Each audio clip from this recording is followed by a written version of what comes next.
día más, con la gracia del Señor, proseguimos el comentario del Catecismo de nuestra Madre, la Iglesia. Nos adentramos en el capítulo segundo de la primera sección. El capítulo primero, el capítulo anterior, tenía como título El hombre es capaz de Dios. Y en él se había hablado de el deseo natural que existe en nosotros de Dios, la capacidad que tenemos de conocerle a Dios racionalmente. Dios nos ha dado unas capacidades de conocerle. Y ahora, después de ese primer capítulo, el hombre es capaz de Dios, el segundo capítulo es Dios al encuentro del hombre. Más allá de esa capacidad natural con la que Dios nos ha creado para conocerle a Él, más allá de eso, Dios ha salido a nuestro encuentro. Es el tema de la revelación. Bien, el primer punto es el punto 50, que dice así: mediante la razón natural, el hombre puede conocer a Dios con certeza a partir de sus obras. Interrumpo aquí, esto es lo que en el capítulo anterior se ha explicitado. Dios nos ha dado una capacidad racional que puede deducir desde las criaturas la existencia del Creador. Incluso también puede deducir algunas cualidades de ese Creador, su infinitud, su grandeza, bueno, su bondad. Pero, continúa diciendo, pero existe otro orden de conocimiento que el hombre no puede de ningún modo alcanzar por sus propias fuerzas, el de la revelación divina. Y aquí cita pues un decreto del Concilio Vaticano I en el que se define pues, esa distinción de cómo hay que diferenciar claramente una religiosidad natural de una religiosidad revelada. Religiosidad natural es aquella que tiene en el hombre, parte del hombre, la iniciativa de cómo accedemos a Dios.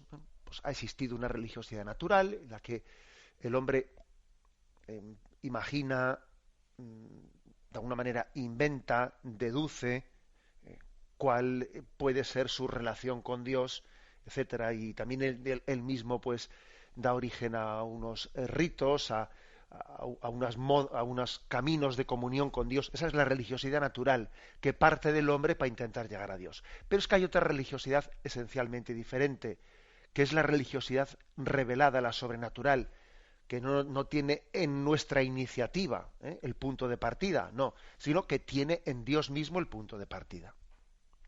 Por eso dice, no, existe otro orden de conocimiento que el hombre no puede de ningún modo alcanzar por sus propias fuerzas, el de la revelación divina. Y continúa diciendo, por una decisión enteramente libre, Dios se revela y se da al hombre.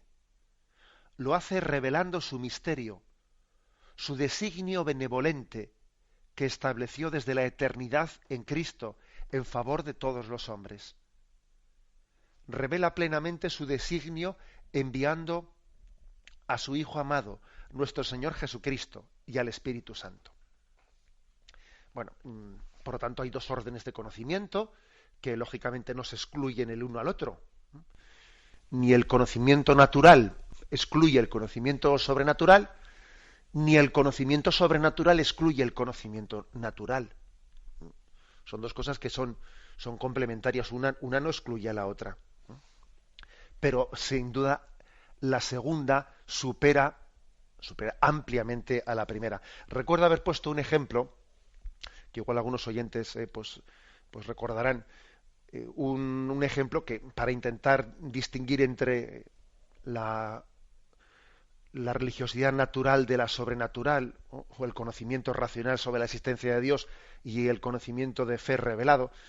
Y el ejemplo es el siguiente, ¿no? Pues imaginémonos que hay un periodista de estos pues de la revista del Corazón, que está queriendo conocer, ¿no? Acercarse, aproximarse a la vida de, pues no sé, ¿no? De un cantante o de una actriz o lo que fuere. Y claro, pues esa persona tiene muchas medidas de seguridad a su alrededor, de manera que no es fácil acercarse a ella, ¿no? Y este periodista pues tiene cámaras con teleobjetivos de larga distancia en los que más o menos le saca fotos de aproximación en las que le ve entrando en un sitio, le ve entrando en el otro, hace cábalas, dice, "Y ha ido a este sitio, quizás sea porque aquí vive alguien y además en ese portal vivía un abogado, igual ha ido a visitar a un abogado, igual tiene algún problema". Bueno, y de alguna manera elucubra, ¿no? A veces acertará, otras veces no acertará el tipo de lecturas que hace de los pasos que le ve dar a ese cantante al que le sigue sus pasos, ¿no? Ahora se le ha visto con una, igual es que está saliendo con ella, bueno, y cosas por el estilo, ¿no? Que, de las cuales estamos muy acostumbrados. Y bueno, pues ese periodista un día regresa a su casa y cuando ya está cansado de la jornada, suena el teléfono, lo atiende, ¿no? Y se lleva la gran sorpresa de su vida al comprobar que quien le llama, para su asombro, quien le llama es precisamente ese cantante o esa actriz al que él le estaba intentando seguir los pasos, ¿no? Y le dice, mira, fulanito, que me he enterado que quieres conocerme, que deseas conocerme, y yo también quisiera pues darme a conocer a ti. Y si te parece, si estás libre, vente a mi casa que cenamos juntos. Y claro, si es que parece un sueño, ¿eh? Se pellizcaría, ese periodista se pellizcaría, me imagino, el brazo para ver si estaba soñando inmediatamente, sin perder tiempo, va a casa, ¿no? Pues de ese cantante o de esa actriz y, bueno, pues comparte su intimidad. Él le habla de sus proyectos, le habla de su pasado, le explica muchas cosas que él no había llegado a comprender de su vida, le enseña su álbum de fotos, etcétera, etcétera, ¿no? Obviamente, son dos maneras de conocer la vida, de ese cantante totalmente diferentes, ¿no? Esencialmente diferentes. Una la que él, ¿no? Desde su pues digamos debilitada capacidad él intentaba, ¿no? Abordar, y otra es la revelación, ¿no? Entre comillas, la revelación de su vida que le hace. Bueno, este ejemplo, que como todos los ejemplos os digo, bueno, pues no se puede tampoco todo interpretar literalmente en la medida que lo aplicamos a Dios, pero este ejemplo nos sirve para decir, bueno, es que la revelación es una iniciativa de Dios que Él ha tomado pues por amor y que obviamente nos da una capacidad de conocer a Dios pues esencialmente distinta, muy superior a la que teníamos antes. Este es, digamos, por eso dice, por una decisión enteramente libre. Dios se revela y se da al hombre. Una decisión enteramente libre. ¿Qué significa una decisión enteramente libre? Que Dios no estaba obligado a revelarse, que nadie le podía haber acusado a Dios de ser injusto porque no se revela hacia el hombre, porque no es exigible a Dios que su intimidad la comparta con nosotros. No es exigible. Es una decisión enteramente libre.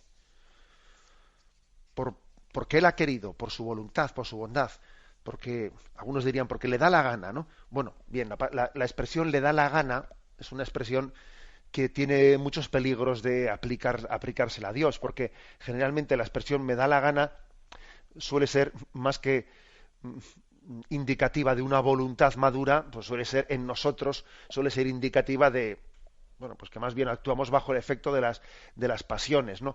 Por eso aplicarle a Dios eso de porque le da la gana, vamos, digamos, porque es una decisión libre de su voluntad. Libre de su voluntad. Eso en nosotros tiene que provocar una respuesta de gratitud. Una respuesta de gratitud, ¿no? Y pues como iba a haber tenido, ¿no?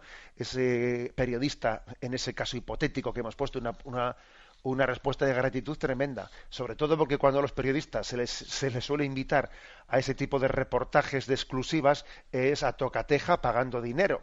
Pero es que en este caso, en el caso de Dios, se trata de que nos ha invitado gratuitamente, por pura dádiva suya, ¿no? A conocer su intimidad.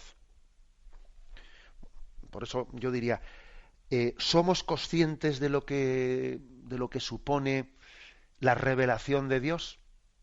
De su gratuidad. Bueno, pues yo diría que eso dependerá del sentido de gratitud, de cómo atendemos la palabra de Dios. El que es consciente es alguien que tiene hambre y sed de la palabra de Dios. Ahora, si alguien pues cuando escucha la palabra de Dios, cuando escucha la predicación o cuando se le dirige la predicación de la Iglesia, etcétera. Bueno, pues a ver si no nos enrollamos mucho, a ver si es cortito esto. Si está en esa actitud, posiblemente es que no tenga conciencia de lo grande y lo maravillosa que es que Dios haya revelado, que se haya descubierto.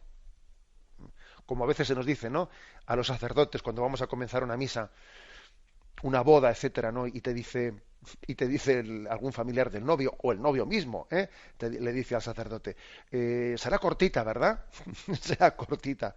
Y es que después hemos quedado para sacar el reportaje de fotos y nos han dicho en el restaurante que no nos retrasemos mucho. Y te dice, será cortita, ¿verdad? Y luego él llega 20 minutos tarde a la boda. Bueno, permitidme la broma, permitidme la broma. Pero ¿qué quiero decir con esto? Que pues hay indicios, ¿no? Indicios como, bueno, he dicho estos, ¿no? Pero otros indicios en los que dejamos patente que no tenemos conciencia de la maravilla de la revelación que Dios te descubre, ¿no? Y tú estás diciendo que sea cortita mi boda y que el cura predique en un minutito y medio, ¿no? O sea, que si conocieses el don de Dios, si conocieses lo que es que Dios se te descubre, ¿cómo ibas a estar regateando 2 minutos y 3 minutos para que se te predique la palabra de Dios? ¿Cómo ibas a regatearlo? Bueno, o sea, que sí que deberíamos no únicamente escuchar esto como palabras bonitas, sino luego, aunque sea un poco meter el dedo en la llaga, meter el dedo en el ojo, después examinarnos de si tenemos hambre y sed, ¿no? De acoger la palabra de Dios, de acoger la revelación de Dios que nos habla. ¿Te imaginas lo que es que Dios te esté hablando o que Dios te esté llamando y nosotros demos comunicando? Pues claro, estás hablando con otros, con otras cosas, ¿no? O estás atento a la tele o como a veces les pasa a los jóvenes, ¿no? Que van con los casquitos puestos por la calle. Entonces estoy a otra cosa, ¿no? Yo creo que el mayor sufrimiento de Dios tiene que ser este, el de quien se quiere revelar y ve que sus hijos no acogen su llamada. Acordaros de ese episodio del que tantas veces os he referido, en el que Jesús llora al ver Jerusalén, Jerusalén, Jerusalén, que apedreas a los profetas, que rechazas a los que te son enviados. ¿Cuántas veces he querido reuniros y no habéis querido? Bueno, la revelación de Dios, consecuencia de una decisión libre y amorosa. Libre y amorosa quiere decir por amor. Y libre, lógicamente, quiere decir pues que no es, o sea, que no es debida, no es debida, sino que es gratuita. Me despido con la bendición de Dios Todopoderoso, Padre, Hijo y Espíritu Santo. Alabado sea Jesucristo.